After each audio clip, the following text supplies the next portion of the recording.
रक्षा खडसेंच्या ऐवजी त्या मतदारसंघात उमेदवार नव्हता का हा पहिला प्रश्न. खडसेंवर जर एवढी नाराजी आहे, त्यांनी जर एवढी टीका केली आहे तुमच्यावर, फडणवीसांवर, पक्षावर, तर रक्षा खडसेंना तिकीट का दिलं? बरं दिलं तर दिलं, त्यांना राज्यमंत्रीपद का दिलं? मी आधीच सांगतो की माझं रक्षा खडसेंबद्दल कुठले दुमत नव्हतं.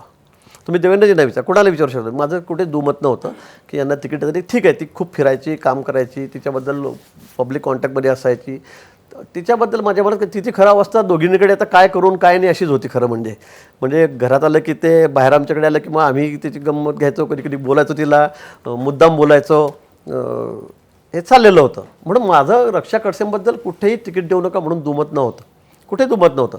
कधी मी ते व्यक्तही केलं नाही, कधी चोरून लपून दिल्लीला गेलो नाही, का तिथेही बोललो नाही, कोणालाच बोललो नाही मी.